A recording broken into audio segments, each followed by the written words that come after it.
Izitra ndraiky io sika amiloha hevitra manaraka izy ty dia tena malina ary nahalinanay le izy tao anatin'ny vohitra ampalalana antsika zany fa zay rehetra lina momba n'io vohitra anankiray io a hianatra sy fampianatra ny fitantanam-panjakana ary miamaro zao a zay kristianina nilatsaka nanao présidentielle sy rehetrarehetra efa ao anatin'io daholo miamaro ny ao a raha sitrakareo disaky ny atalata toandro a dia mila amin'ny farany moa zany azavainantsika ny ajibriany fa misy fivoriana iarahana mandinika ny momba ny fitantanam-panjakana eto indray zany a nalinanay ty loha hevitra ty dia noentinay ny hoe andao ifampizarana amintsika ny finoana sy ny siansa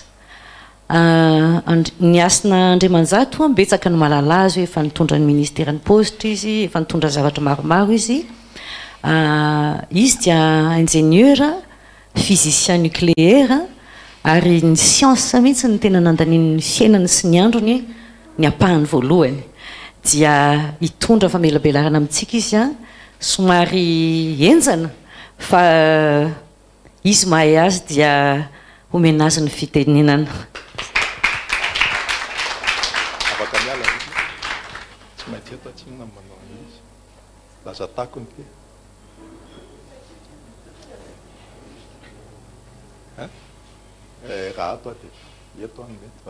Mahita ve ny ary?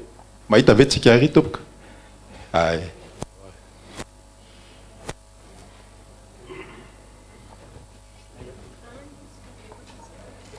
Dia tokony vadika eo reo. Vadika eo reo. Safady. Voalohan-teniko a dia miarabantsika amin'ny anaran'i Jesosy Kristy Tompo. Ary ho ampombaina aminareo mandrakariva ny fitiavany sy ny fiadanany ny resahako androany dia hoe ny finoana sy ny siansa. Zavatra tena niezaka mihitsy satria mahita scientifika olona mpahay siansa eto vitsivitsy fa tsy ny rehetra angamba mahay siansa. Fa mino aho fa mivoaka eto tsika efa ao amin'ny Kristy araka ny lazain'ny pasteur teo daholo. Tonga dia hanomboka fa voalohan-teniko misaotra amin'ny pasteur satria ny zavatra resahany rehetra teo dia fahamarinana ka manampy abe tsy hiverina amin'ny zavatra tokony ho resahana intsony. Faharoa, araka ny teniny teo, misy ihany ny teny frantsay izay tsy maintsy ampidirina ihany satria tsy feno ny voambolana malagasy ary na ny ao amin'ny soratra masina aza dia indraindray manahirana antsika amin'ny malagasy ny mampiavaka ny hoe esprit sy âme. Fa na io samy ataontsika hoe fanahy na io ataontsika hoe aina dia mifangaro izy eo an-tsaintsika.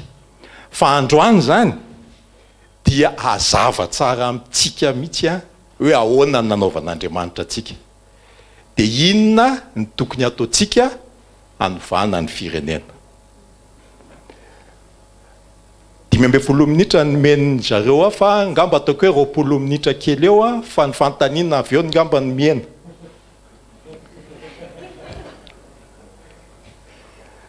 Io zao teny anglisy fa manahirana tsy inona fa aleo ny tompony ihany ny tena manambara azy. Albert Einstein dia tsika rehetra ngamba malala azy. Physicien tahaka ny tenako io ary prix Nobel. Nahazo ny prix Nobel dia tsy fantany fa ny zavatra mikasika ny tenantsika. Fa izy dia mino an'Andriamanitra araka mampahay siansa azy koa. Zao no lazainy. Atikako amintsika amin'ny teny malagasy. Ny siansa raha tsy misy finoana dia mandringa. Ary ny finoana raha tsy misy siansa dia jamba. Averiko ny siansa raha tsy misy finoana dia mandringa. Ary ny finoana raha tsy misy siansa dia jamba. Zay ny zavatra nambaran'io lehilahy mahay io. Dia misy lehilahy anankiray koa izay Fatatrareo Louis Pasteur, eto ary misy moa misy hoe Institut Pasteur. Zao no lazainy. Un peu de science nous éloigne de Dieu, mais beaucoup de science nous y ramène. Raha manao science ianao ka tsy mandal tena hoe maka ny toerany hoe mpahay science dia tsy hino an'Andriamanitra ianao rehefa kelikely. Fa rehefa tena miditra lalina ianao tahaka ny tenako zany dia lasa mino an'Andriamanitra ianao. Ary ny mpahay science na ny scientifique rehetra amin'izao fotoana izao dia efa saika mino an'Andriamanitra daholo. Vitsy sisany tsy mino satria efa lasa lavitra ny teknôlôjia, efa lasa lavitra ny zavatra hita eo amin'ny resaka science. Tsy ovakiko aminareo io fa zao no tiany Einstein resahany eto. Ho an'ireo mpahay science izay tena sérieux dia fantany fa misy fanahy ambonin'ny fanahintsika. Io no lazainy indrina raha mamonjy teo hoe esprit na fanahy avec grand F hoe efa lehibe. Misy io ary mila manaiky sika eo anatrehany fa kely sika ary tena kely fa ngeza be ny elanelantsika sy io Andriamanitra io na io fanahy io. Ny Baiboly dia fomba fiaina. Misy didy ao, misy lalàna ao, fomba fiaina ahazonao famonjena. Ahazonao any Kristy hividy anao. Fa efa zao tontolo zao efa nividiny tamin'ny rahany fa misy ny manaraka, misy ny tsy manaraka. Zay io rédemption io. Ary ny science dia fahafantarana ny lalàna izay nanaovan'Andriamanitra an'izao tontolo zao ary mibaiko an'izao tontolo zao. Science zany dia fantarinay fotsiny hoe inona ny lalàna misy dia ahoana ny mécanisme. Fa ianao amantatra hoe fa naninona ny lasa ohatran'io io, tsy hainao zay. C'est le la science nous a conduit au premier événement, mais elle ne peut nous conduire à la première cause. Ohatra zao, tsika malala daholo tany am-pianarana, misy ny atao hoe électron positif, électron négatif. Ay dia zay zany, misy zay dia mianatra zay tsika. Fa tsy misy mahay manazava ny scientifique hoe avaiza les charges. Maninona izy ny positif ary maninona izy ny négatif. Tsy misy mahafantatra hoe avy aiza hatramin'ity an'io miteny ity. Fa hoe ty zany dia ataontsika hoe positif, ty ataontsika hoe négatif. Zava? Miditra amin'ny teny haitsika amin'izay raha izy fotsiny azo dinihintsika any an-trano io Genesis voalohany toko voalohany lazain'ny pasteur teo io. Fa no azavaiko hoe nasiako teny frantsay ihany eny mba ahitantsika azy hoe ny rano ny mazava eto ny lumière ny lazainy. Tamin'ny voalohany Andriamanitra nahary ny lanitra sy ny tany, ary ny tany dia tsy nisy endrika sady foana ary aizina no tambonin'ny lalina. Ary ny fanahin'Andriamanitra nanompa tambonin'ny rano, ary Andriamanitra nanao hoe misy mazava dia nisy mazava. Zavatra iray tena tsara jerentsika eo dia ny mazava sy ny rano. Ny rano taloha amin'ny mazava. Fa raha Genesis fotsiny vakinao tahaka ny mpahay science tsy mamaky ny testamenta vaovao dia taloha izy betsaka ny eritreritra hoe ny rano sy ny tany zany ny voalohany zay vao nisy mazava. Fa Genesis io. Fa Jesosy mbola nampianatra any John hoe tamin'ny voalohany teny ary ny teny tao amin'Andriamanitra ary ny teny dia Andriamanitra. Izy no nisy mpiainana aty ambany aty ary fiainana no fanazavana ny olona. Zany hoe le mazava efa tao amin'Andriamanitra. Fa rehefa atambatra ao ny Genesis toko voalohany sy ny Jona toko voalohany dia izay vao fantatrao izy amin'ny voalohany izy ny nanaraka mazava ary ny teny za zao miteny de henonareo ny teny Andriamanitra fa io teny io a Andriamanitra ary ny teny a tao amin'le Andriamanitra mazava mandeha ihany tsika finoana Hébreu finoana no ahafantarantsika fa ny tenin'Andriamanitra no nanaovana izao tontolo izao ka dia tsy izay zavatra miseho no nanaovana izao tontolo izao inona ny dikan'izany ny dikan'izany a dia izao tontolo izao avy amin'ny tsy hita maso ary satria tsy hita manao maso io dia ny olombelona amin'ny mahatsy ahitany maso azy a dia mila finoana izy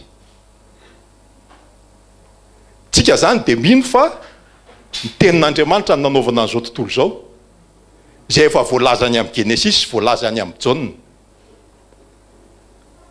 fa ho azavaiko aminareo efa aveo hoe inona le teny mila fantaritsika tsara ny atao hoe finoana zay ny ampidirako amin'ny teny frantsay eto satria indraindray tsika ao anaty baiboly dia mahita hoe croire foi fa ny finoana sy ny croire ao amin'ny soratra masina dia mitovy fa amin'ny olombelona zay tsy mahay ny soratra masina tsy mitovy ny finoana zany hoe ny foi sy ny croire ao amin'ny soratra masina dia mitovy fa ny croire sy amin'ny foi amin'izao tontolo izao tsy mitovy le amin'izao tontolo izao ty azavaiko kely ty ny croyance de connaissance incertaine zany hoe manana fahaizana ianao fa tsy tena sûr ianao ohatra hoe raha miteny azy zao hoe je crois que je respire tsy mitovy amin'ny hoe je sais que je respire azo tiky zany raha miteny hoe je crois que je respire de ohatran'ny mbola metraka fanontaniana hoe zany tokoa moa fa raha miteny hoe je sais que je respire de efa sura amin'ny tenako zany zany hoe ny croyance zany a de connaissance incertaine fa ny foi de savoir tena hoe zay no izy ary tsy miozongozona de zay a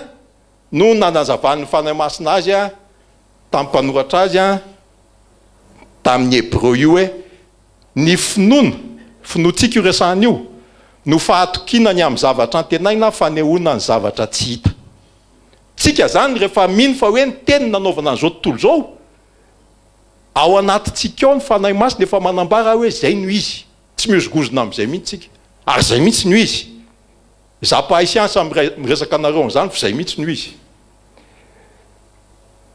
Romaine 1:17 ilainareo daholo reny a rehefa hitory-teny fa izy no niaviany zao rehetra izao ary izy no miazona azy sady izy koa no antony izy ane no membonahitra mandrakizay amen izy ale izy io Jesosy io a Jesosy Kristy io fa izy no niaviany zao rehetra zao ary izy no miazona sady izy koa no antony de hiditra amin'ny fanazavana siantifika amin'izay aho hoe ny zavatra ny tenenin'ny Jesosy rehetra zany hoe rehefa ny tenako zao rehefa vitako ny fianarana amin'ny fizisianina nahazo ny grady a fitotoana ny anatra an'io a sy ny matematika namerina namaky baiboly a de hoy a tamin'ny raiko zay pastera hoe dada lany ihany le fotoanako fa hoana ny lany ny fotoananao izy ay efa atao anaty baiboly daholo le nianarako Jesosy de nahay nanambara azy ary ny apôstôly tamin'ny alalan'ny fanahy masina sy ny tsindrimandriny a de nahay nanambara azy a tamin'ny teny tsotra zay nambarantsika teo fa eto a de hiditra kely amin'ny siansa isika tsy sarotra akory efa niezaka ihany a anao azy araky ny tokony hoe atakarantsika azy satria tsy maintsy ho azon'ny olona rehetra ny zavatra resahana ny espasy ty zao espasy ty tsy hitako ty aminao io espasy fatatsika zany io espasy io de sa anankiray atao hoe champ quantique io espasy io dia misy vibration kely fa tsy tamin'ny masonao fa raha miteny ny olombelona hoe vide aminao zao dia misy hoe vide eo tsisy vide eto ambonin'ny tany eto amin'ny univers tsy misy vide fa feno io espace io feno zavatra mihetsiketsika io faran'izay kely atao hoe quanta io quanta io no mameno ny espace ary le Max Planck nahitan'io 10 puissance moins 33 centimètres eo 10 puissance moins 33 centimètres mameno an'io espace tsika rehetra io ary io dia mihetsiketsika vibre io rehefa mihetsiketsika ohatran'io izy dia champ électromagnétique naterany fantatsika zany fa raha misy électron mandeha misy ny champ électromagnétique tsy amerina zany fa raha misy tsy mahazo dia miverina any amin'ny classe 3e mianatra azy ay manjary lany fotoana eto tsika io champ électromagnétique io dia ray ihany ny espace dia ray ihany champ unifié inona ny dikan'izany tsika dia mifandray amin'ny univers mifandray amin'ny masoandro ianao mifandray amin'ny volana ianao fa tsy tsapanao fotsiny zany no izy satria énergie io zay zavatra mihetsiketsika rehetra dia misy énergie ny énergie mampihetsiketsika azy ary izy mihetsiketsika koa dia misy énergie ny espace io zany zay hitanao io dia hery énergie io espace io misy physicien malaza be vao maty vao angina teo mantsy le hoe Stephen Hawking io esprit de Dieu ny etsony azy alohan'ny nafatesany hoe tingamba zany le esprit de Dieu fa io espace io azotsika io no miazona an'izao rehetra zao ary ao ambadika io espace io misy hery zay atao hoe conscience supérieure Andriamanitra io miazona an'izao rehetra zao ary zay ny dikan'ity hoe izy ny avian'izao rehetra zao ary izy no miazona azy mazava fa naninony tsika ny lasotra tsika zao zao no lazainy Einstein ianoy tsara la matière n'est pas dans l'espace elle est une extension de l'espace dikan'izany dia zao tsika tsy ao anatin'le espace fa tsika dia vokatry le espace mazava ary teo no nadison'ny mpahay siansa satria mpahay siansa tram'ty andro an'io ty taloha dia zato taona lasa ny eritreritra hoe tsika dia ao anatin'ny espace ary mandinika ny zavatra mitranga fa amin'izao fotoana zao ny sientifika dia mahafantatra hoe le espace na tsikatsika ary tsika tsy mandinika ny zavatra mitranga fa participant tsika amin'ny zavatra mitranga tsy observateur tsika fa participant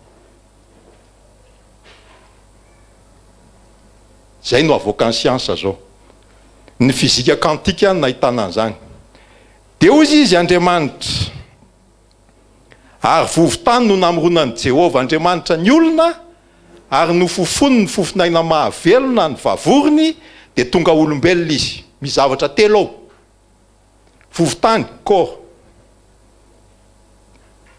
fofony ny fofinaina esprit de vie tonga olombelona une âme vivante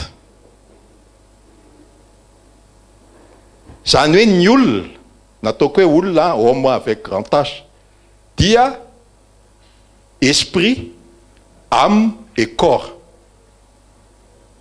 ireo no nanaovan'Andriamanitra antsika esprit âme et corps ny homme zany dia espace matière mijery anareo dia mahita fa 99% koa espace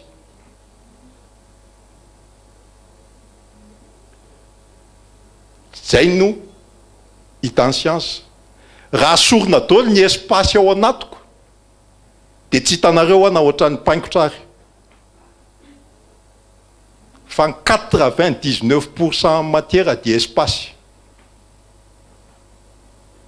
fa maniny ianao mivongana ohatran'io sy ohatran'io dia hitanareo manaraka Ny espace dia particule d'onde manao azy. Ny onde de vibration ary misy fréquence. Rehefa misy zavatra mihetsiketsika de misy fréquence zany azavaiko aminareo le fréquence rehefa avy eo ary misy hery atao hoe énergie rehefa zay no izy. Ny matière zany araka ho fatatsika tany am-pianarana de hoe ny atome na tonga amin'ny matière. Fa ny atome dia onde ihany.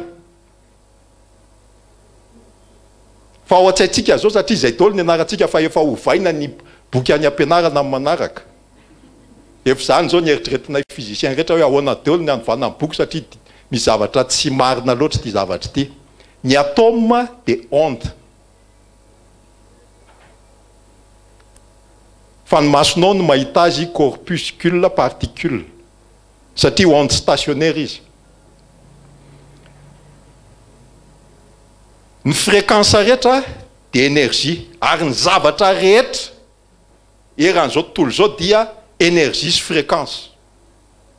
Tazomy tsara zany satria ho azonareo ny zavatra ambara. Zany hoe raha énergie sy fréquence izy de onde.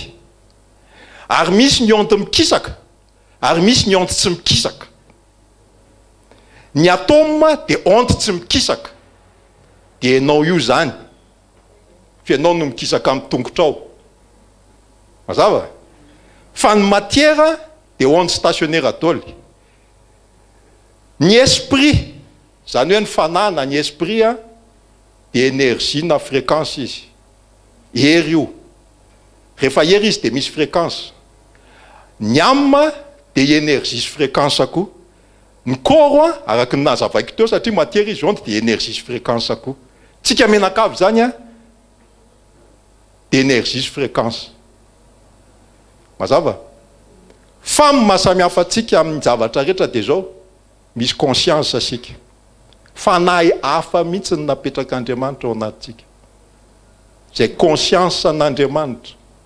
Nazavain'ny pasteur tsara teo hoe le identité teo l'identité atsika anke zay Ito no anazavako aminareo ny atao hoe atome. Ny atome dia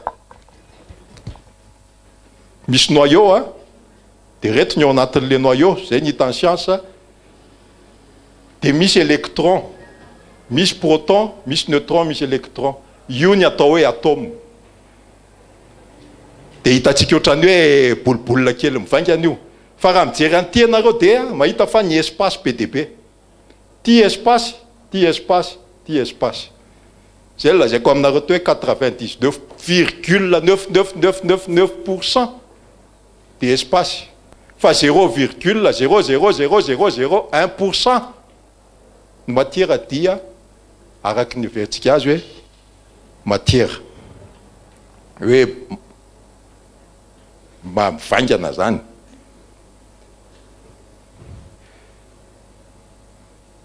Io ny atao hoe onde. Ty onde ty moa tsy mihetsika izy eto fa raha amin'ny vidéo io de mihetsika. Ty ny onde mihetsiketsiky.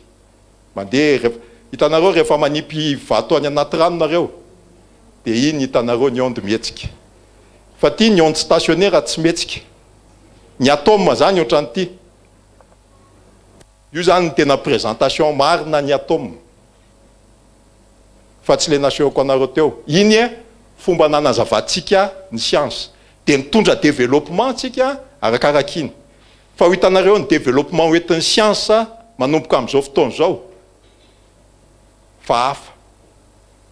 Ary na hoe ny amin'ny volana ary tsika rapito de tonga eny. Na afaka adiny ray ary. Eto manazava amintsika ny atao hoe fréquence am'izay. Ny fréquence rehetra de hitanao anatin'ny fahazavana. Lumière. Dikan'izany de ahoana? Lumière nanaovana atsika. Dikan'izany de ahoana? Le tao amin'Andriamanitra nanaovana atsika. Iza le tao amin'Andriamanitra? Le fahazavana? Jesosy io izy. Mamaky soratra tsika. Ny fréquence rehetra de ao. Fa ty ihany no hitatsika. ty spectre visible ty ihany no hitatsika. Ty fréquence ty atao hoe en hertz azavaiko inon'iny rehefa avy eo dia ty atao hoe longueur d'onde. Rehefa miakatra ny longueur d'onde dia midina ny fréquence. Rehefa midina ny longueur d'onde dia miakatra ny fréquence. Rehefa tsy mitovy longueur d'onde tsika sy ianao dia miady tsika. Rehefa mitovy izy dia mifankatytsika. Fomba fitenin'olona zany. Ty en nanomètre, ty en hertz. D'accord? Inona ny dikan'izany hertz zany? Zavaiko amintsika vetivetika fotsiny. Ny hertz dia zao ny dikany. Raha misy situation anankiray miverina ao anatin'ny ray seconde dia isaina hoe miverina les situations. Ty les situations verina indrepandea izy verina fandroana izy eto dia 2 hertz zany io. Mazava? Zay ny atao hoe hertz. Dia eritrereto zany hoe rehefa misy crise foana eto amin'ny firenena isaky folo taona dia zay zany ny fréquence any crise tsika. Mazava? Almena zany asa fanay masina. Ty ny tena zava-dehibe. Einstein sy Planck dia nahita hoe ny énergie an'ny fréquence, ny énergie an'ny photon na ny énergie an'ny matière dia miankina amin'ny fréquence-ny. Mazava? Ty constante de Planck en joule ty énergie ty dia ty fréquence. Ny énergie ny atao hoe photon zavaiko aminao rehefa avy eo zay ao anatintsika zay ny énergie io lumière io atao hoe photon dia HF izy. Fa misy filazana azy koa hoe fréquence angulaire rehefa divisena par 2pi ty zavatra ty dia fa mitovy ihany rehefa tsy dirako lalina fa alohanay zany. Ty énergie an'ny photon ty dia 4 puissance moins 19 joules pour un photon. Inona le photon? Io nahazony Einstein prix Nobel. Zao ny hitany. Rehefa maka vy ianao, métal, dia ataonao eo amin'ny masoandro iny, dia midégager mamoaka électron izy. Dia raha alainao le électron dia mahazo électricité anao. Raha dirigenao l'électron. Dia hoy izy Einstein hoe io le photon zay mipetaka miditra amin'le métal dia mahazo énergie le électron dia mivoaka an'le métal izy fa tsy mijanona amin'le orbitiny ao. Misy anao vavolombelona an'izany rehefa avy eo. Zay ny atao hoe photon. Aiza misy amin'ny photon? Sady any ivelantsika izy satria jiroko zao rehetra zao ao anatintsika satria tsika koa jiroko.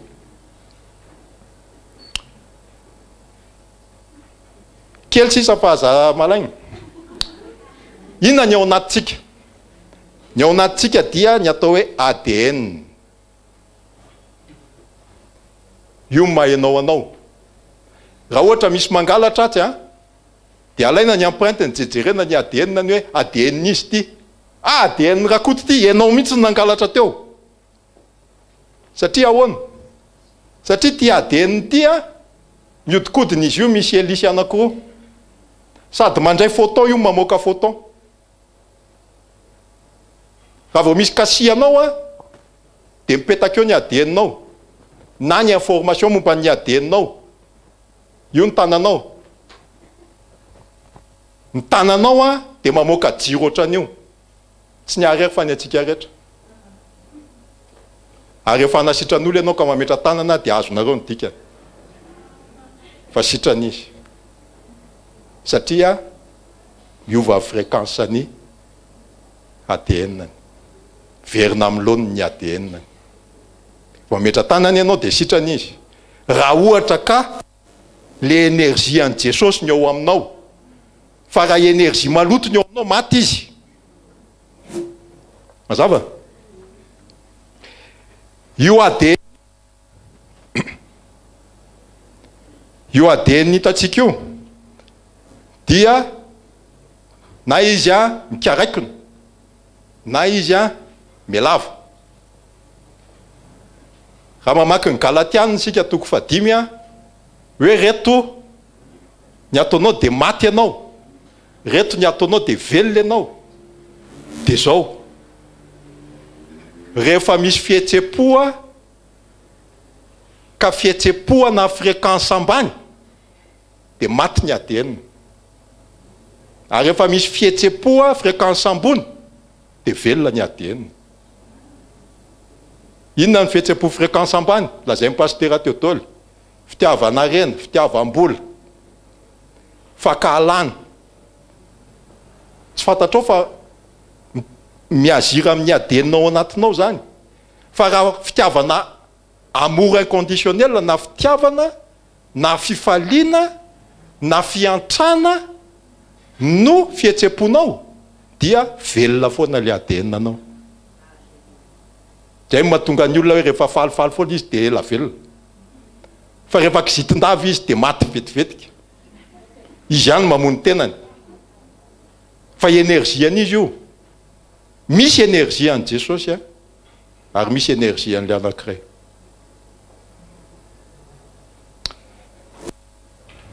Mazava ve atsolo tompoko? Kely sisa. Mivoaka etontsika de hafa am'izay. Inona zany ny fifandraisantsika rehefa iresaka amin'ilay zavatra nataon'Andriamanitra hoe chant cantique isika. Zay Andriamanitra ihany nanao an'io ary mahafantatra an'io. Fa io miaina. Io chant cantique io langage-n'io dia fihetsepotsika. Ny fihetsepo de inona? Fihetsepo dia pensée sy émotion mame énergie de mame champ électromagnétique. Satria io champ io ty champ quantique ty de champ électromagnétique. Zay mahatonga ny tompo miteny hoe raha mivavaka nareo de mivavaha amin'ny fanahy. Fa tsy mivavaka amin'ny tenanao ianao. Satria ny fanahy ihany maimien'ny fanahy. Mazava? Si vous priez, priez en esprit parce que Dieu est esprit aussi.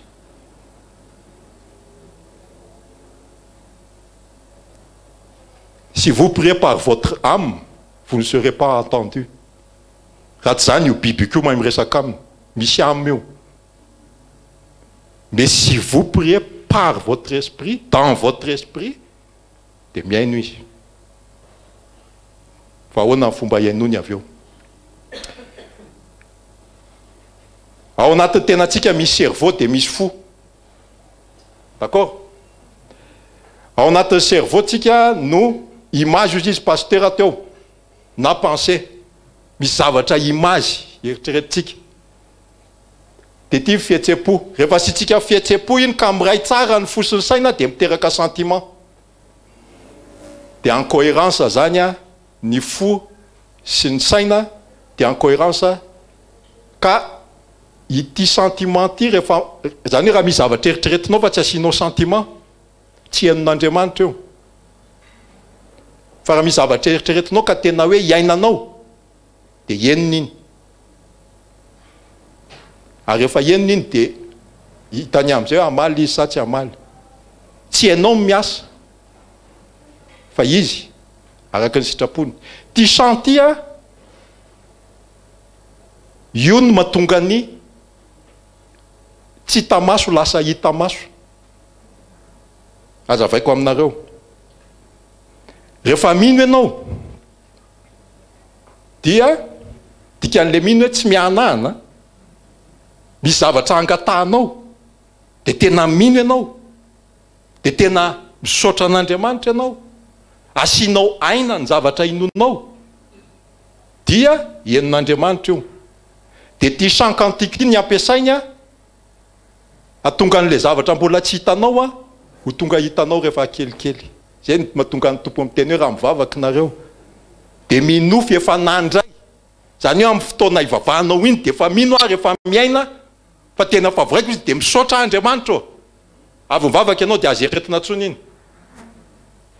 fa tonga dia io sankantika io no manao azy ho tonga amin'ny fiainanao mety rapitsy mety afaka eritaona mety afaka rotaona fa rehefa tonga aminao izy ianao hoe tena ty le valim-bavaka zay ny tsara andraisana amin'ny valim-bavaka afantaranao hoe fa voavaly ve ty sa mbola tsy voavaly ary raha voavaly iny dia mifanaraka tamin'ny sitrapony zany dikan'izany enino le izy ary ny tenin'Andriamanitra rehefa mandeha tsy maintsy misy raha tsy efa tanteraka iny tsy miverina any aminy ary io no lazainy siantifika hoe raha vo asianao aina ny eritreritrao asianao aina dia à 100% ny résultat fa ho azonao iny fa za mametraka hoe raha mifanaraka amin'ny sitrapon'Andriamanitra satria ny fotoana tsy anao fa ny fotoana anazy mety efa maty ianao mbola tsy tonga l'izy fa raha tena hoe mahay misaotra ianao ary tena hoe tena maniry ianao dia tonga aminao iny azay na tonga ny tompony teny hoe tonga avy aminao zy inonao fantatsy Jesosy dôly angio e fantan'io Andriamanitra dia fitiavana izy a fanahy izy a eritreritra izy a hery izy ny fihetsepo misy karazany roa mety misy hafa fa le anankiroa reto ny tena tsara ho fantatsika ny fitiavana sy ny tahotra ny fitiavana dia fréquence ambony be ary ny tahotra dia fréquence ambany aiza misy ny fihetsepo aiza tsy ao amin'ny fo dia anazava kely aminareo avetivetika fotsiny ty sainy ty a rehefa jerena amin'ny machine dia misy champ électromagnétique avoakany fa kely ny diamètreny fa ty foti rehefa jerena amin'ny machine na ny champ électromagnétique avoakany 500 fois ny an'ny cerveau ary ny distance ny diamètre an'io a 3 mètres 3 mètres diamètre an'io fa rehefa asianao émotion io ka miteny ianao le teneny vavanao zay ao am-ponao ihany ange dia lasa amina kilometatra maromaro io mazava fa ty ny tsara ho fantatsika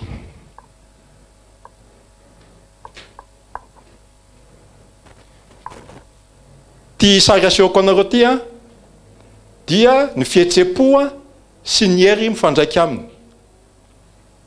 efa hitantsika le formule teo fa ny hery dia lehibe rehefa lehibe ny fréquence rehefa lehibe ny fréquence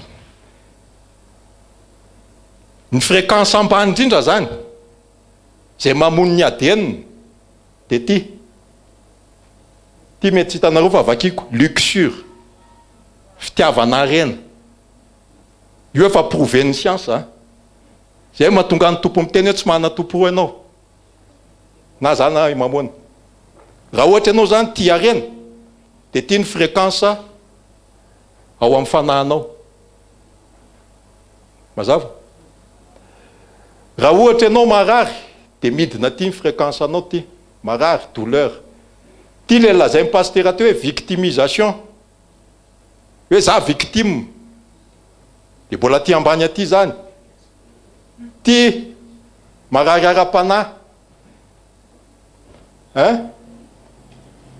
ty mety hoe tsara fo ianao tsy hoe bon te fa honte rehefa menatra ianao dia mbola ty arao tsara ty rehefa tezitra ianao miakatra foana ty rehefa te hicontrôler olona ianao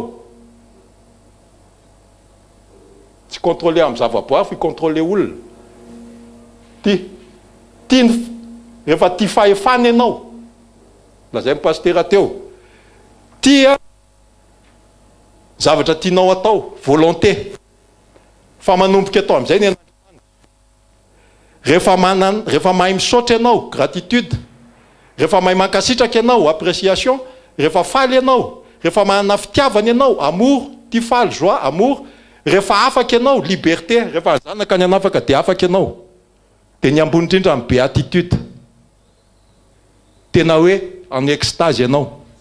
Fanjakan'Andriamanitra dia manomboka eto amin'ity gratitude ity, dia ny amour io hitanao ampovoany io. Ny misy eo amin'ny fanjakan'Andriamanitra dia ity lazainy ity. Fanjakan'Andriamanitra dia tsy amin'ny finanana sy ny fisotroana, fa fahamarinana, justice sy fiadanana, peo béatitude ary fifaliana, joie ao amin'ny fanahy masina. Ny justice azonao rehefa manana fitiavana ianao satria azavaiko aminareo rehefa avy eo rehefa nateraka ianao ka tonga ao aminao ny fanahy masina, dia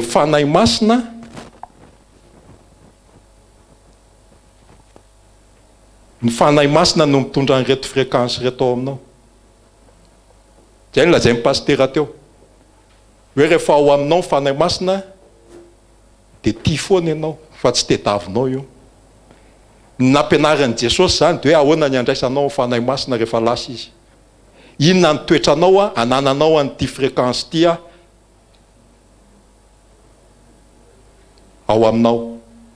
Iza le ovonjeny io aloha voalohany, fanahinao ny âme, esprit, âme et corps tsika. Ny âme rehefa maty tsika ka manana an'ity fréquence ity dia tafiditra ao amin'ny fanjakan'Andriamanitra izy, araka ny lazainy amin'ny Romanina io. Fa raha ohatra izy ka tia ny fréquenceny dia tsy tafiditra izy. Ary mahatonga anao ateraka dia ny andraisanao an'ilay fanahy masina. Misy olona manao méditation dia miakatra eto amin'ny fréquence eto izy, dia mahatsiaro sambatra be izy, fa rehefa vita amin'ny méditation dia midina aty ihany izy. Mazava? Inona ny dikan'izany?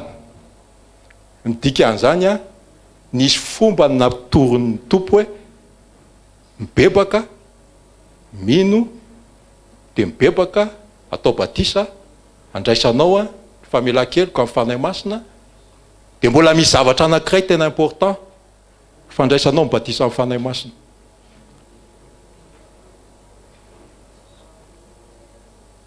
Misy mieritreritra hoe batisa amin'ny fanahy masina, rehefa atao batisa dia tonga dia azo izy.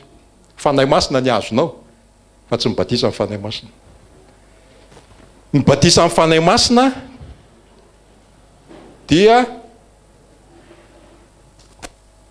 atonga an'ity amplitude ity hiakatra ambony be. Mazava? Ka ny amplitude an'ireto fihetsepo mamony reto resin'le amplitude ato. Raha ho aminao zany ny fanahy masina ka hampangininao izy dia lasa anao ratsy foana ianao. Ary zay natonga ny apôstôly Paoly ny teny hoe raha ohatry nareo ka tarihin'ny ara-nofo satria reto ny mahery dia ho fatinareo, fa raha ohatry nareo tarihin'ny fanahy masina dia ho velonareo. Reto tsy ny ADN-nanao ihany ny vonono ny tenanao, fa ny fanahinao raha lasa miaraka amin'reto ka tafasaraka aminay fanahy masina dia tafasaraka amin'Andriamanitra ianao satria tsy tafiditra ato ianao, dia maty ianao. Inona ny dikan'izany? Io mila entraînement io. Zay nazavain'ny pastera teo hoe raha te ho any amin'ny fanjakan'Andriamanitra ianao mandrakizay dia hiaino le izy, raiso le fanahy masina. Fa aiza ny misy an'ilay fiainana fanjakan'Andriamanitra ao amin'ilay fanahy masina. rehefa miainao amin'le fanahy masina ianao dia efa miaina ny fanjakan'Andriamanitra eto an-tany a fa raha mbola tsy miaina an'le fanahy masina ianao dia tsy miaina ny reto ianao zany ka raha sanatria ianao maty ny tenanao dia manaraka ny tiany fanahinao. Ny amina zany a dia neutre izy zay fahefanany men'Andriamanitra azy sady tsy maintsy misafidy izy hoe hiaraka amin'le fanahy masina sa hiaraka amin'le tenako. Ary eo mampatahotra satria be dia be zany ny olona mieritreritra hoe ho voavondra izy nefa izy tsy voavondra avao dia mahazo surprise izy. Mety efa natao batisa izy mety efa zany fa tsy niaina an'le izy dia aveo ianao mahazo surprise fa tsy tafiakatra ianao dia tsy tafiditra amin'ny fanjakan'Andriamanitra ianao. Raha ohatra ny aminao a tsy mitovy fréquence aminy aza raha mazava amintsika zany reto fanjakan'Andriamanitra reto tenan'olombelona reto ny tentation fa reto ny takiany tompo. Rehefa manana ny reto ianao dia izy Jesosy tia ny tena tedavina. Rehefa mamaky ny apokalypsia ianao raiso tsara apokalypsie 22 apokalypsie 22 verset 11 efa ny amin'ny farany zany dia eo izy hoe ny ratsy dia hieratsy ihany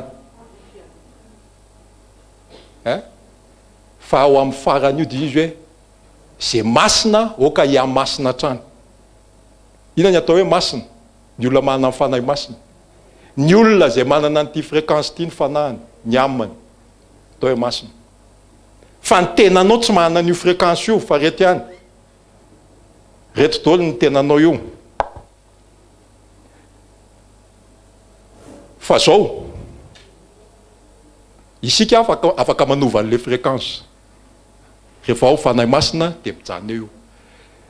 Fa ny zavatra tsy maintsy atao voalohany dia ny ateraka indray aloha. Tsy misy afaka indray amin'ny fanahy masina ny esprit na iza raha tsy nanan'ino izy a dia nateraka ny zany hoe renouveler saina ny esprit ao amin'ny saina, ny fo ao amin'ny amina ary ny fonao ihany no hitan'Andriamanitra. Afaka manonona ianao hoe Jesosy amin'ny tenitsika na Jesoa, afaka manonona ianao hoe Yeshua amin'ny teny jiosy, afaka manonona hoe Jésus Christ, fa rehefa fantatrao le Jesosy namaky ny soratra masina ianao ka na anglisy ianao na gasy manonona amin'izay itiavanao azy hoe Jésus no tiako antsoina azy, fa rehefa le olona fantatrao ao amin'ny soratra masina ny ao am-ponao dia fantatr'Andriamanitra hoe Jesosy ny tianao resahany io. Fa misy ny olona mantsy miadevitra be hoe Yeshua Jésus tsy miankina amin'izany. Fantany foana io, fantany io satria le toe-ponao no fantany.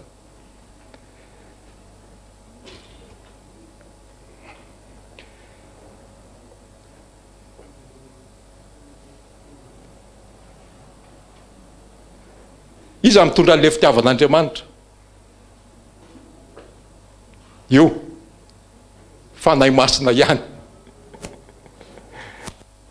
Ny tediavan'i Jesosy nefa dia mifankatiava tahaka ny tiavako anareo, tahaka ny tiavany ray ihany no ny tiavako anareo, ary mifankatiava tahaka ny tiavako anareo. Ty fitiavan'Andriamanitra ty ny takiny amintsika mba ahafahantsika mandova fiainana mandrakizay. Iza mitondra an'io, izy no mirépandre an'io amour de Dieu fa adino le era ao am-pontsika dia fanahy masina. Rehefa ao aminao fanahy masina dia afaka mitana an'le fréquence iny raha manaraka an'iny ny fanahinao ny aminao. Eto zany dia miteny, za tsy manao scientologie fa mécanisme fotsiny zany azavaiko amintsika zany hoe zay no hitan'ny scientifique anahita azy ary misy tsy mbola mahay soratra masina koa fa za mba efa mahay kely ihany fa raha te ho voavonjy ianao dia zay io tenantsika io dia ohatran'ny radio io alainao ny fréquence dia henonao izy amin'ny teny ao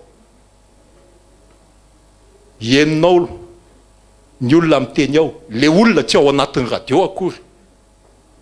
Fa fréquence io, azonao tediavinao anatin'ny radio le olona fa tsy hitanao ao. Mijery télé anao dia hitanao ny sary, le olona tsy ao anatin'ny télé akory. Fa fréquence io. Azotsika, io tenantsika io rehefa mivavaka dia ohatran'izay. Vavaha amin'ny anarako nareo, ny anarany misy fréquence. Fa rehefa mitovy fréquence amiko nareo dia afaka miainao anareo. Ary za afaka miainao anareo. Inona le bouton ahodikoditsika amin'ny radio io, amin'ny tenantsika olombelona? Ny émotion. Mazava? Ny émotion-nao, zavatra ao am-ponao, rehefa fitiavana, rehefa iny zavatra naseho rehetra teo iny, mahay misaotra ianao, dia calibré aminy ianao. Raha mivavaka amin'ny anarany, aiza? Ao amin'ny fanahy masina. Rehefa miteny amin'ny teny tsy fantatra ianao, tsy fantatra hoe zavatra tenenin'ny vavanao. Fa hoy izy ny apôstôly Paoly hoe ny olona miteny amin'ny teny tsy fantatra mampandroso ny tenany. Satria ovainao ny fréquence ny aminao, ovain'le fanahy. Dia tsy hitanao, tsy misy saina io, tsy ny sainao miasa amin'io. Ary mila mizatra zany ny amina, manana soa izy na anaraka ny tena na anaraka ny fanahy. Fanahy izay efa nateraka misy fanahy masina. Mila mizatra izy.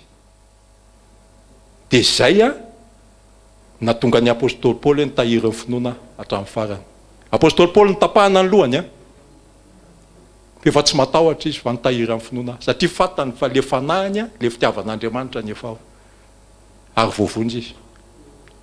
Mila fantatsika tsara zany hoe miresaka amiko ve fanahy masina ao tsara ve izy. Farany momba rano izay efa nresahantsika tary ambony tary ny amaranako azy io rano io dia tsisy malala ny fomba nanaovan'Andriamanitra azy. Tsy misy malala. Fa io rano io miaigna. Ary io rano io no mandray an'ny photon avy amin'ny lumière na ny avy amin'ny sakafo, mitondra azy amin'ny tenanao, mahavelona anao. Rehefa tsisy rano aminao dia maty ianao. Azotsika? Ary rehefa mipetraka ao anaty maizina foana ianao dia maty eo koa ianao. Fa tsika sady mamoaka photon araka nazavaiko azy tery ambote no mandray photon. Maninona tsika anao azo sary? Satria le photon iny no alaina sary. Maninona ianao no hitako? Satria misy lumière avy any aminao mankaty amiko. Fa raha tsisy lumière avy any aminao mankaty amiko dia tsy hitako ianao amin'ile fréquence lazaiko teo hoe spectre visible iny. Raha ohatra zany ka maka menaka sakanako dôly ny photon tsy voaka amin'ny tenako fa asiako menaka ny tenako. Dia tsy hoe transparent fa maintimainty be ny hitanao hoe izy ty maintimainty be ty. Tsy hitan'ny maso iny, tsy hitan'ny maso ianao. Inona ny zavatra tiako fantatrareo momba ny rano? Ny rano dia miabsorbe amin'ny photon, miaino anao koa izy. Satria ny émotion-nao dia fréquence dôly. Dia afaka manova ny rano ianao. Io avivy io rehefa miteny ianao hoe mandrakizay dia faly le rano. Ohatran'izao moléculeny. Formule chimique tsy miova fa ny fomba fipetraky ny molécule miova. Amin'izao fotoana izao tsika vao manana ny appareil afaka maka antony. Taloha tsisy nanana an'izany. Rehefa miteny tsika hoe fahamarinana dia ohatran'izao moléculeny. Rehefa miteny tsika hoe sagesse, fahendrena dia ohatran'izao. Rehefa miteny tsika mivavaka hoe misaotra tompo dia ohatran'izao. Rehefa miteny tsika hoe anjely dia ohatran'izao. Rehefa miteny tsika hoe tiako ianao dia ohatran'izao. Rehefa miteny ianao hoe fiadanana dia ty. Rehefa miteny ianao hoe fokelahy tenenin'ny tompo io aza manao an'izany, potika le rano. Potika hatramin'le rano ao anatin'ny tenan'ny olona. satria le fréquence avoakanao manapotika azy manozon'olona ianao dia zao ny zavatra mitranga ao amin'ny olona rehefa miteny ianao hoe you make me sick makarary ahy ianao a dia zao ny zavatra mitranga ao aminy rehefa miteny ianao hoe satana dia jereo fa mitovy amin'ny anjely fa ty le satana mpamitaka fa ratsy a fa ny anjely tsara fa izy anjely koa fa le mpamitaka misy fréquence hafa eo rehefa tiany rano rehefa ratsy maloto tiany rano maloto fa rehefa ivavahanao ny rano dia lasa ohatry ty izy io rano io zany rehefa ivavahanao na maloto aza dia be madio fotsiny izy amenna zay Andriamanitra tahin'Andriamanitra daholo sika menakavy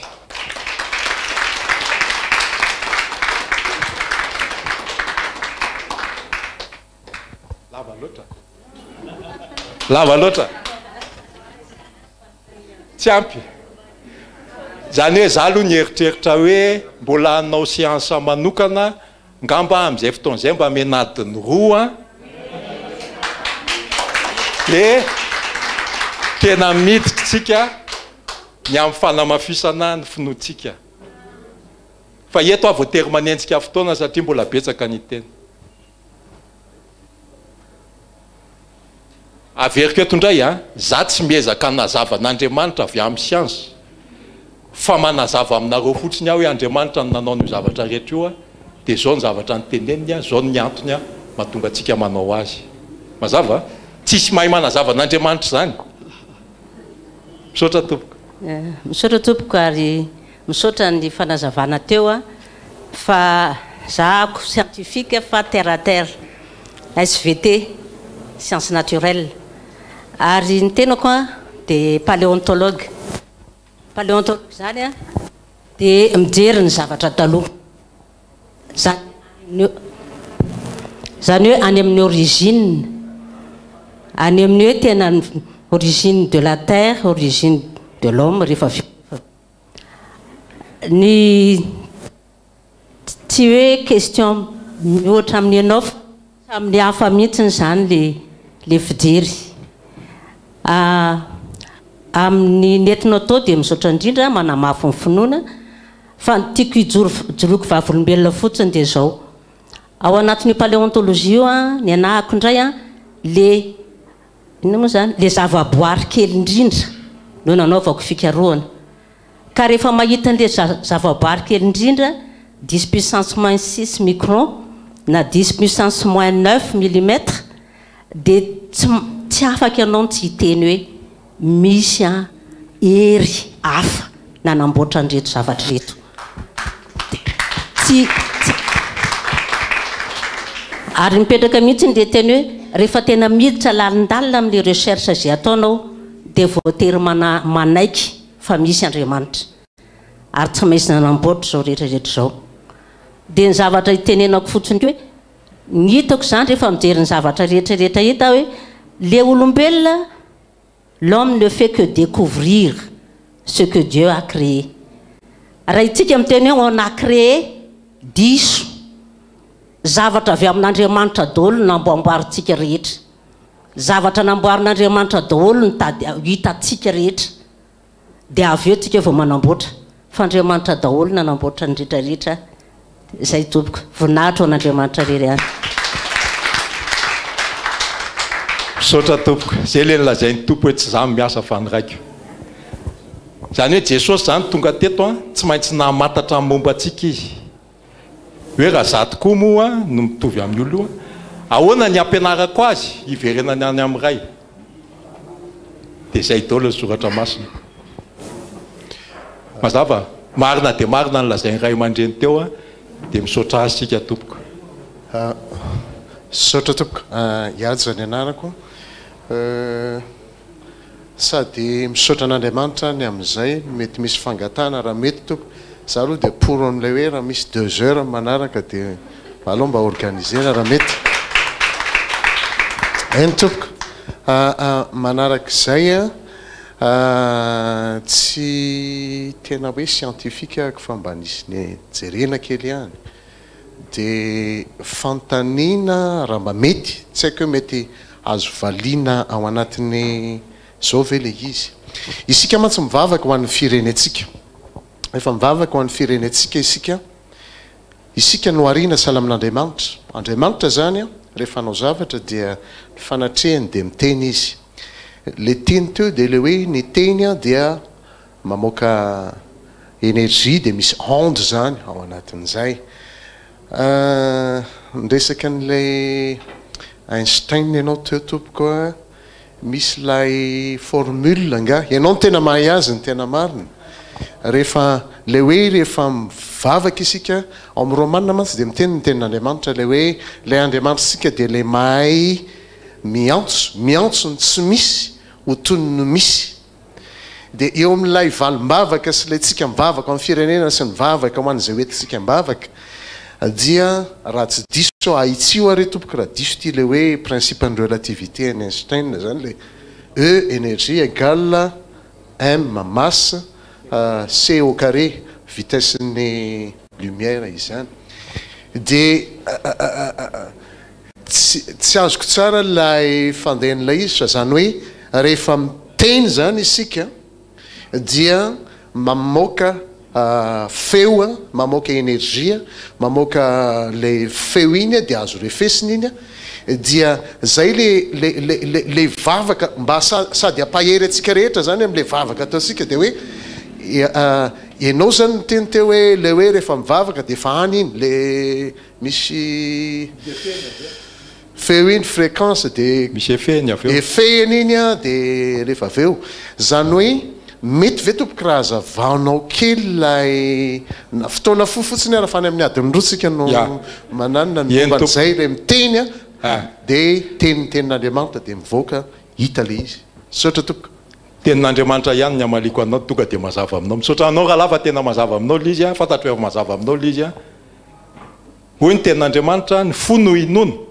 azona fahamarinana fa ny vava no any akena azona fahamonjena rehefa manaiky amin'ny vavy ianao dia miafirme an'le foi anao dia io foi io a marina fa tsy haiko ny ampisehoanareo azy amin'ny formule fa iezaka io foi io a manokatra ny disponibilité an'ny esprit anao sy ny fonao andray an'ilay fanahy masina amin'le énergie an'izany a dia voavonjy ianao ary zay matoka an'Andriamanitra miteny hoe aza manononona foniny anaraka ianao raha zavatra ratsy no angatahnao aminy ohatra aza manononona azy hoe zavatra tsy tiany zany fa le vava miteny rehefa feno ny fonao dia miteny ny vavanao fa raha ohatra anao ka miteny zavatra tsy eo amin'ny fonao dia hitan'Andriamanitra hoe mandaingy ty fa ny sainy mieritreritra an'izay fa tsy ny fony dia oloza aminao ny efa rahanao azy raha mazava amintsika tsy maintsy cohérent zany a ny saina sy ny fo ivoaka n'le sentiment fa afaka tsy miteny ianao Paul ange mandalo fotsiny dia sitrana ny olona ny mosoara amin'ny Paul ange alainy dia akasoko amin'ny marary dia sitrana amin'ny marary miova daholo ny ADN ny satria misy fréquence anyjanona teo fa iny mosoara iny misy deleny fa tsy mijanona eo foana iny azonareo ipetera ange mandalo fotsiny ny alko petera dia manasitrana ozy izy ny olona fa le zavatra ivoaka amin'ny petera manasitrana an'le olona fa io nefa tsy petera fa araka lazaiko anareo tsika antenina fotsiny fa le Andriamanitra io miteny hoe espace teo espace a anivelantsika ny ao anatintsika Andriamanitra ary anivelantsika Andriamanitra raha mitady an'Andriamanitra sika tsy antsoantso ianao hoe Andriamanitra fa mivavaka ianao a kipo masonao dia mitady azy ao anatinao ianao ao anatinao ihany tsininy izy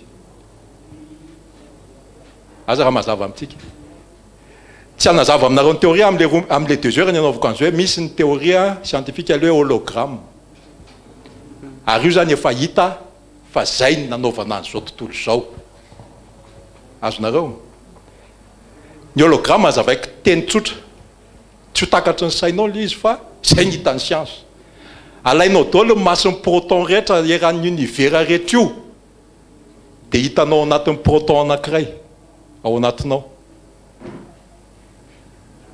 Inona ny atao hoe masy? Tsy misy afaka manazava an'izany scientifique fa de rehefa misy frottement en boson de X io dia zay atao hoe masy, fa tsy zay ihany ny masy. Aza raha lazaintsika hoe eny e, alao ho avy le fotoana dia anazavantsika azy fa ianao ny ADN anao dia hitao amin'ny zanakao, information anao iny. Aza raha azonao zay. Ary rehefa miteny ny tompo hoe ny ray atao amiko zaho amin'ny ray dia azonareo amin'izay le izy. Ary nareo rehefa atao amiko dia ao amin'ny ray koa nareo zany, fa maninonareo no atao amiko? Tsy maintsy mandray le fanahy masina ianao vao ao aminy. Satria rehefa tsy manana fréquence-ny ianao tsy afaka anao ao aminy ianao. Zay tsy manana ny fanahin'i Kristy tsy any Kristy. Amen. Mazava l'izy. Mazava ve? Amen. Amin'ilay 2 heures ve afaka mba mahazo satria tsy afaka noentina miaraka kokoa ianao zany. Ay, asina support. Dia alao io manaritsika dia asitsika support mba hahafahantsika maka tsara n'le zavatra resahana. Ndrina raha mamonjy tompoko. Ny zavatra mampiasa ny saiko izao dia ny hoe mba manao na ary mibika ny atodohan'le mpandahateny. Faharoa manaraka an'izay a, rehefa miteny ny mpandahateny za mieritreritra ny dininsoratra masina. Fa raha ohatra hoe nisy tsy fanaraka tamin'ny tenin'Andriamanitra dia nentin'ny jory ihany ny teny. Fa tena mifanaraka amin'ny tenin'Andriamanitra koa izay voalaza, na dia misy manavao amintsika ihany ary ny sasany ohatra hoe batisan'ny fanamasina sy sisa. Fa tena araky ny tenin'Andriamanitra izay voalaza fa dia masina siantifika moa no mijery azy. Fa ny fantaniana apetrako tsy voatery hoe valiany izao. Fa lasa eritreritra ny amin'ny fahagagana sy ny famantarana zany ao amin'ny tenin'Andriamanitra. Fampatsivana fotsiny hoe ny fahagagana amin'ny teny frantsay miracle, zany hoe ny zatra aseho nefa mifanohitra amin'ny lalan'ny natiora. Dia ny famantarana prodige, zany hoe tsy manohitra, tsy voatery hoe manohitra ny lalan'ny natiora, fa hitanao mihitsy hoe misy tanan'Andriamanitra ny asa. Ny ohatra mifanomeko moa dia nandeha ho an'ny Majunga zay telo mianaka amin'ny 1:10 alina fanena amin'ny camion, dia mandeha mafimafy kely ihany indraindray dia tapika eo voadify le camion dia ombo maintimainty ngeza be teo amin'ny arabe. Raha ohatra hoe miracle nyseho dia nanidina tomobile ny ohatra n'le omby zany. Fa neverika hoe tanan'Andriamanitra ny asa satria tsy tao an-tsaiky mihitsy hoe réflexe hoe tsy anitsaka frein fa ny zanako vavy teo alohana fa angamba dia niraisana tao zahay tsy nanitsaka frein fa tena niodina ohatra zao tamin'le tomobile. Dia fantaniana tiako apetraka hoe eo amin'ireny hoe miracle na prodige ny famaky izay tsy netin'ny letika hoe azo jerena amin'ny masona siantifika ve zany zavatra zany. Hoe nanina tsy niletika le famaky. Ya, azoko eny e. Le izy zao aloha no tiako razana amintsika le fiainantsika kristianina aloha. Nandalo nipakytsika teo Pentecoste amin'ny lahady. Nandalo ny fiakaran'i Jesosy tsika teo ho avy ny Pentecoste. Mila fatatsika tsara zany. Nanino ny Jesosy rehefa mitsangana tamin'ny paka dia niseho tamin'ny mpianana izy. Varavarana midy dôly. Satria nampidiny ny fréquence-any ho amin'ilay visible sy ny fréquence amin'ny nofo dia niseho izy. Nofo teo izy fatsapao Vita zay resahany dia nanjavony izy. Satria napiakariny fréquence-any rehefa ambony be ny fréquence anao dia manjavony ianao tsy hitanao fa lasa lumière ny virina lumière ianao. Zay mahatonga amin'ny Paoly apôstôly miteny hoe tsy azonareo satria Paoly tany an-danitra ny nianatra azy hoe tsy azony olona aloha tamin'izany fa zao efa azony paisiansa ihany le izy. Rehefa tonga Kristy zay manana ny fanahin'i Kristy rehetra ka mbola velona tonga dia ao anatin'ny iray mpimasy tonga dia tsy ity izy 10 puissance moins 22 secondes. Miakatra izy satria le atome ondy fréquence le fanay masina ny tonga dia manova azy eo anatin'ndray mpimaso satria mahery be le entin'i Jesosy mihetsika daholo ny fanahany rehetra tonga ianao dia manjavona tsy hita fa miakatra ianao raha ohatra ka ho amin'i Jesosy ianao fa zay tsy eo amin'i Jesosy tsisy miakatra aza mazava amintsika io rano io a miracle voalohany ataon'i Jesosy miresaka miracle ianao lany ny divay ozy izy ny mpianatra ozy izy ny olona dy izy hoe tamin'ny mpianany ozy izy ny Marie resao amin'ny zanako zany tonga tany amin'i Jesosy ny olona dy hoe lany ny divay dy izy Jesosy hoe meo rano ary aho entina teo amin'ny rano dia nisaotra an'Andriamanitra izy dia mivavaka dia sotroy amin'izay ny rano dia tsara be zany divay zany fina novain'i Jesosy fréquence ny rano hitovy amin'ny fréquence ny divay mazava ny miracle amin'ny olona dia satria mbola hoe surnaturel hoe misy zavatra tsy azotsika hazavaina mihitsy fa amin'izao fotoana izao a amin'le 2 heures ny resahako an'izay information ameko anareo io ADN io aiza izy teo io ty ADN ty a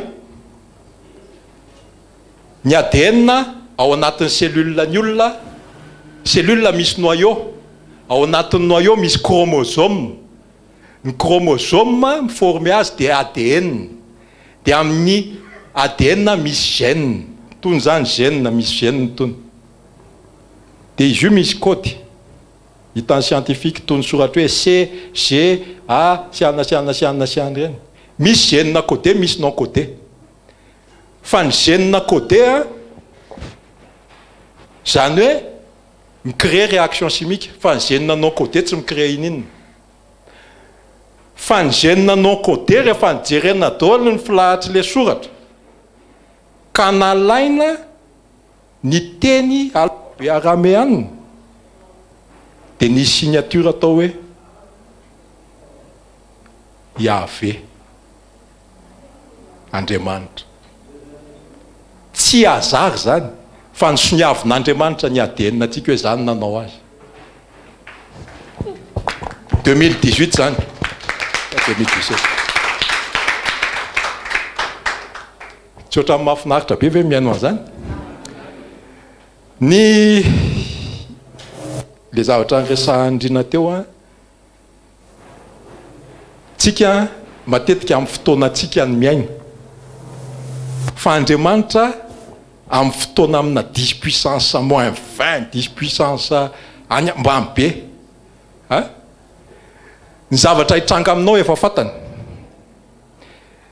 zao ny zavatra hitan'ny scientifique mbola tsy mitsanga ny zavatra dia efa misy réaction fonao ohatra 11 septembre jerena zavatra nyseo amin'ny fréquence na spectre amin'ny tany États-Unis nahita ny scientifique hoe miakatra be ny émotion ny olona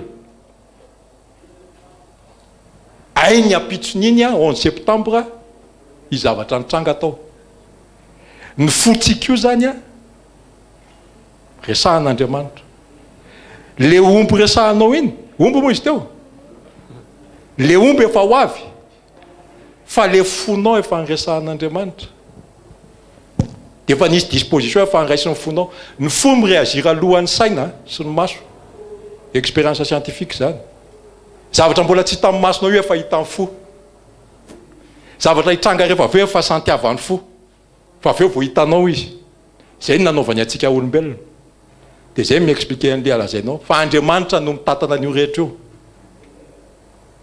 aza raha mazava amintsika zay ary zay ny inona azy za dia mino azy ohatra nanofy amin'ny ministre tamin'ny 1978 fa nanao conseil des ministres niaraka tamin'ny président Ratsiraka 9 taona tamin'izany dia nilazaiko tamin'iraiky hoe le ranga mandeha amin'ny télé io anke nanofy fa ministre an'io e ay ve ozy izy raiky 1996 ministre Ratsiraka Andriamanitra ny efa napahafantatra tamin'ny nofy an'le zavatra hitranga Ary ao anatin'le champ quantique jereo daholo ny zavatra misy rehetra amin'ny fantatrareo dia zao no lazainy scientifique. Amin'io champ quantique io possibilité rehetra efa mipetraka eo. Eto amin'izao tontolo zao no nametrahany anio. La paix est déjà dans le champ quantique. La guérison est déjà dans le champ quantique. Fa tonga eo aminao fotsiny io rehefa sotomy fréquence anao. Rehefa mahay miditra ao amin'izy ianao. Ary zay mahatonga ny tompo miteny hoe midira amin'ny vavadiety. Fa teriny lalana vitsy mahita azy. Les fréquences io miditra amin'le izy ianao.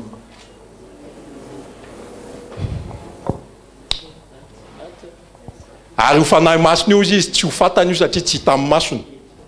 Azotsika zany.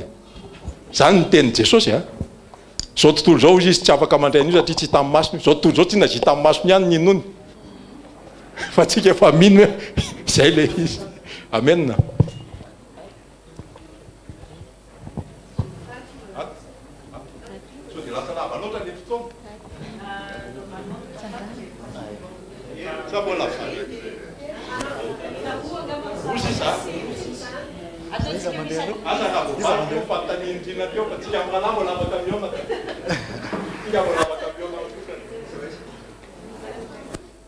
Ia, misaotra betsaka nanome fitenenana iandro ny fiantsonana somary lalina be le fanazavana fa asesiko ve le fanontaniana sa le fako tsirairay misy fanontaniana ay voalohany indrindra misy zavatra atao-tsaiko hoe misy ifandraisany amin'le loi d'attraction sy resaka pensée positif ve ty zavatra nampianarinao ty zay misy finoana hafa mitrandraka an'izay ihany koa dia faharoa indray misy zavatra somary tsy dia azoko bibliquement le izy ao amin'ny Genesis toko voalohany dia hoe ny fanan'Andriamanitra izy nanomba tambony rano dia ny fanontaniana mipetraka dia hoe ny fanan'Andriamanitra ve nisy taloha sa le rano dia connaissance hoe finoana sy ny science ankehitriny-tsika dia efa mivoatra be ny science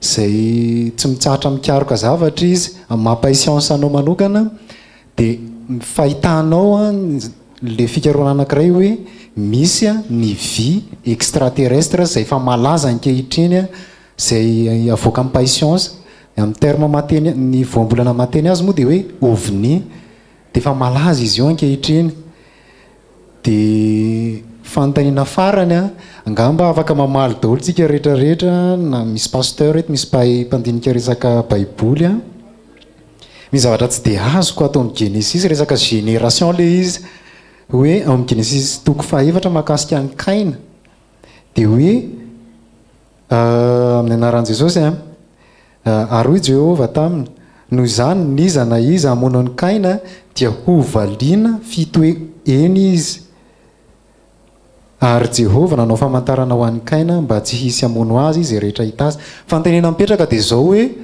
iza ny mponina teto ambony tany tamin'izany fotoana izany satria raha mijery génération tsika dia Adama sy Eva dia Kaina dia Abela nefa le mivonony dia iza ary le olona iza le nampitandremin'Andriamanitra tamin'ny fotoana hoe niza hamono ny Kaina dia ho valiana avy io fitohina. Misaotra tompo. Misaotra tompoko. So adiniko raha aveo ampatsivo le resaka firenena. Le resaka firenena maranako azy farany. Voalohany ny azoko lazaina aminao rahalahy dia zao za aloha tsy afaka nazava ny zavatra rehetra za nanaovan'Andriamanitra azy tenin'Andriamanitra. Misy bo mety hoe mpitandrina mahay an'izay fa ny azoko lazaina aminao dia zao ny extraterrestre aloha misy izy. Satria tamaso izy ary misy izy. Fa raha iresaka aminao ny dimension eto dia mety tsy ho azotsika fa miresaka za aloha zany miteny aminao hoe misy izy. Ary tamin'iza mpianatra tao amin'ny université Lomonosov dia misy département ray secret misy tao io fotsiny dinihiny satria nisy vaisseau spatial maromaro azon'ny Rosiana nanenjera tany amin'ny firaisana soviétique. reo tsy vitan'olombelona teto reo fa reo avy amina dimension hafa na ny matiera misy am'le izy ary a tsy hitanao eto amin'ity univers misy tsika ty ny matiera nanaovana an'le engin azonareo zany ny zavatra hitantsika eto mantsy efa lasa moa madamatetsy hoe tableau Mendeleev fa reto daholo ny atome fa eo ny tsy maintsy ampanivana amin'ny fianarana tsy ny élément ao amin'ny tableau Mendeleev ihany zay nianarantsika tany amin'ny troisième ny atome fa misy be de be satria les fréquences infinies azonao zany rehefa manao muzika tsika zay nge indrina azavaiko aminao ny zavatra hitany scientifique de zao 444 hertz fréquence manasitrana raha ohatra ianao mitendry mozika ka lehilahy tsy ataonao 440 hertz lehilahy am'le ton le hitanao ny amin'ny piano iny zany lehilahy rehefa hira chorale de 440 hertz fa raha ampiakarina 444 hertz iny de multiple an'iny daholo ny son mivoaka de misitrana ny olona eo satria zay le loi d'attraction misitona an'le fanahy le fanahy fanasitranana izy zay avy amin'Andriamanitra io fa tsy avy amintsika tsika mampiasa an'izany fotsiny ny migénéré raha ohatra potika ny ADN zao ny zavatra expérience ahitany scientifique tany Canada tany golfe du Mexique nisy matière na hydrocarbure miparitaka tao anatin'ny rano sy ny tontolo iainana dia zao ny zavatra hitan'ny physicien canadien nandefa fréquence 528 hertz izy le zavatra saika maty daholo le zava-maniry rehetra lasa velona daholo satria le 528 hertz mamerina an'le ADN am'loniny izy fa zany zavatra rehetra zany ianao tsy hitady appareil hoe à 528 hertz la fa zao raisy fotsiny fanahy masina de ampy anao zay de omeny anao izy zay mifinoatsika de zay de ampiasao le izy fa zany zavatra hitany science zany azonareo jirena amin'ny internet zany amin'ny YouTube hoe 528 hertz de mahazo tia les lois d'attraction tsy hoe finoana fa Jesosy ange miteny an'io tonga avy aminao zy inonao rehefa misy fréquence mitovy de mifanitona izy rehefa tsy mitovy izy de mifanohitra izy ohatra ty zao tsy afaka miditra eto ny tanako ty zao any amintsika de hoe mafy be fa io nefa 99,999% io espace ny tanako koa espace mibetsaka aminy raha ny tena marina zany tokony hiditra amin'io ny tanako azonareo fa maninona ny tsy miditra satria misy interaction mifanohitra ny champ électromagnétique sy ny champ électromagnétique anty de misy force mifanohitra fa raha ovaiko ny fréquence ako mitovy amin'ity de miditra eo ny tanako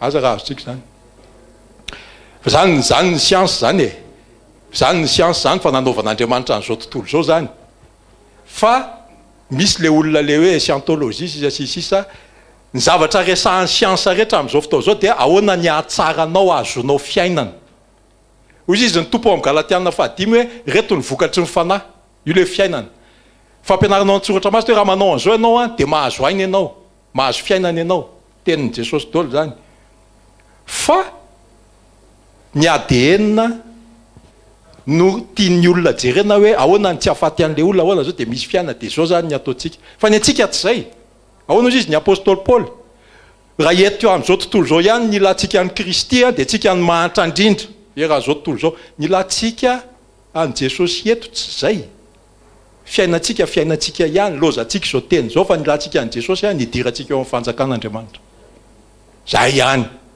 raha tsy matakatra an'izay tsika de tsy matakatra an'izay verina am'izay am'le fanjakana ny olona mitondra fanjakana ka tsy mahafantatra an'Andriamanitra de zava-doza miandry azy fa ny olona mitondra fanjakana de olona voafidin'Andriamanitra ary testena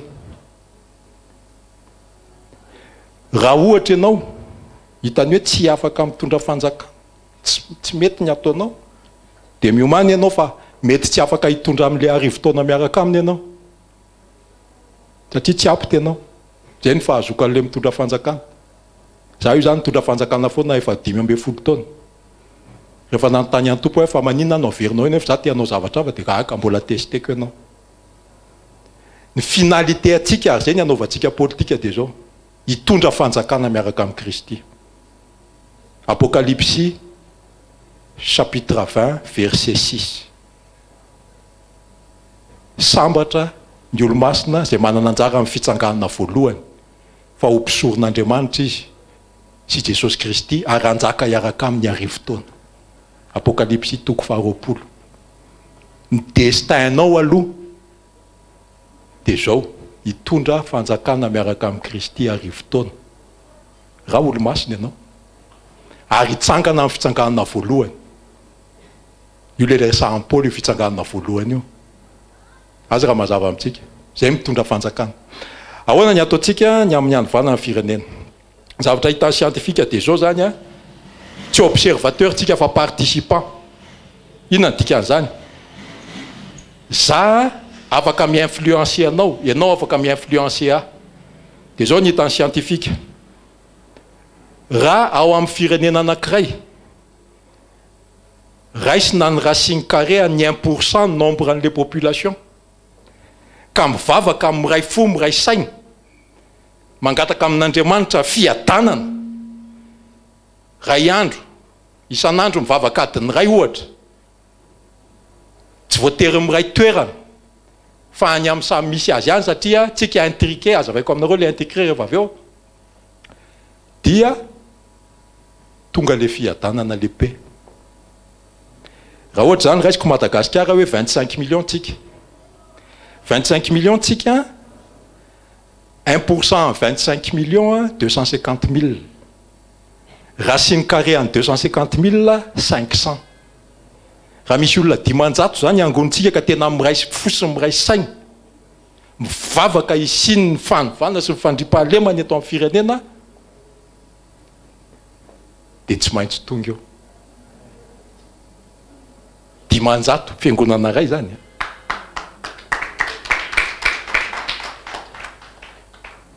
Dia raha mitady 500 tsika dia miova amin'ny firenena. Ninino nataony hafa eo? Fa Andriamanitra miasa. Manova ny hafa koa izy. Satria fréquence adolona ny olona fasinao. Raha zay na tonga an'i Jesosy niteny hoe tamin'ny lalàna taloha dia zao tiavan'i Jehovah Andriamanitra ao. Makalà ny fahavalonao. Fa ny aty zany izy a. Ny azy zao tiavan'i Jehovah Andriamanitra ao. Tiavan'ny fahavalonao. Satria tsy tia hidina amin'ny fréquence anao.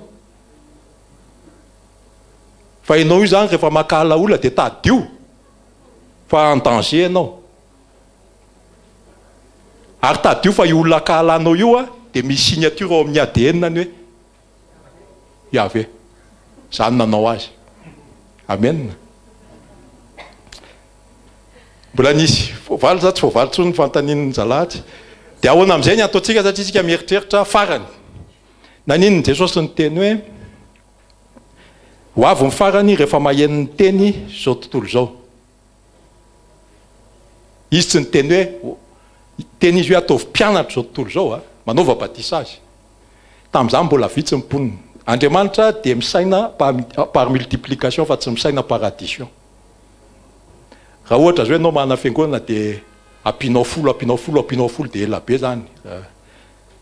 Andriamanitra rehefa nizara amin'ny mofo izy Jesosy mofo 5 azandrano 2 dia le espace ny nampiasaina multiplier an'le izy rehefa novainy le fréquence. Azotsika zany. Ary misy manao an'izany tsy izy ihany koa nanao an'izany fa reo mpaminany teo alohany nanao an'izany ny amin'ny menaka ny amin'ny zavatra ohatran'izany. Fa zavatra tsara fantatsika dia zao. Zavatra tiany Jesosy ny tenenina ny eritreritra izy fa ho vita amin'ny mpianana io. Ka rehefa vita io dia tonga izy.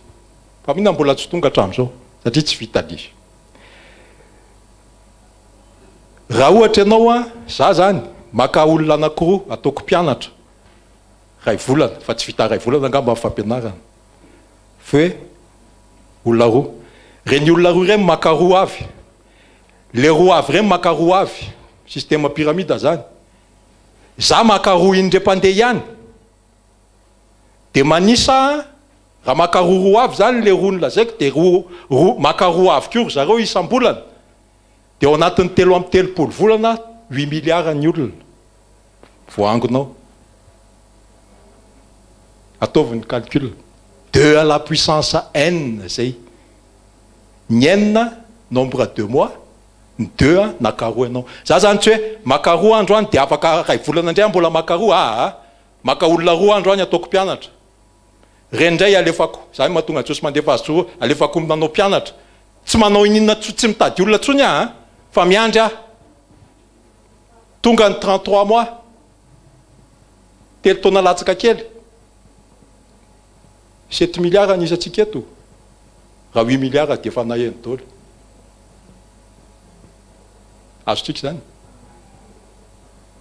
fa zao moa efa misy any radio misy any zao dia vao maika manampy atsika zany donc efa akaiky any ny tompo fa maheny daholo zao fa zao izy amin'ny voavonjy izy tsy voavonjy rehefa mba nakaroa ianao ka voavonjy le roa dia efa mba alleloia be zany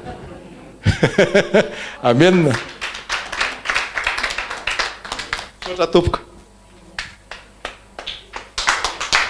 voninahitra n'Andriamanitra anao témoignage témoignage fotsiny angamba fidérana Evson le resaka scientifique lavabe nresahana teo efa nanao andrana izay tamin'ny mois d'avril tsy mbola niresaka tamin'ny monsieur Niasina Andriamanjato tamin'izany momba ny fambolena nampiasana an'le champ électromagnétique namboly laisoa teo atokotany tamin'ny tany maina be dia nikaptena le champ électromagnétique nisy karazany anankidimy le laisoa tokotany zany hoe tsy miankina amin'ny tany ny fambolena fa miankina amin'le espace nresahana teo le zavatra iainany laisoa anankidimy nambolena teo atokotany ny anankitelo nasiana cuivre nikapte an'le champ électromagnétique dia namokatra be fa ny anankiroa kosa dia laniny biby mois d'avril tamin'ny heritaona nanaovana izany andrana izany andrana faharoa zay nataona ihany koa tsy mbola nisy resaka fivavahana tamin'izany fa hoe mba nanandrana fotsiny zany dia ny andrana natao faharoa tany Port Berger niaraka tamin'ny pasteur Daniel Rajacob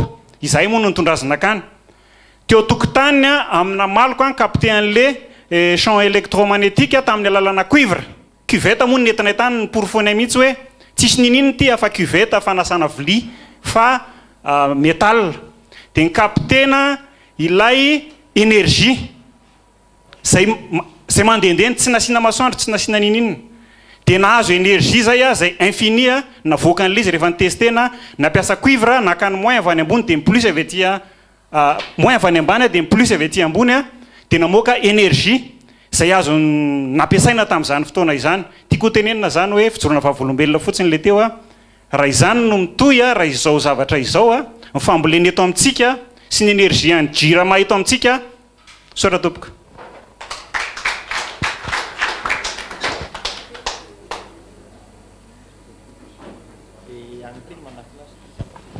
misotra ny tompontsika dia misotra manantitra fisorana anao monsieur le ministre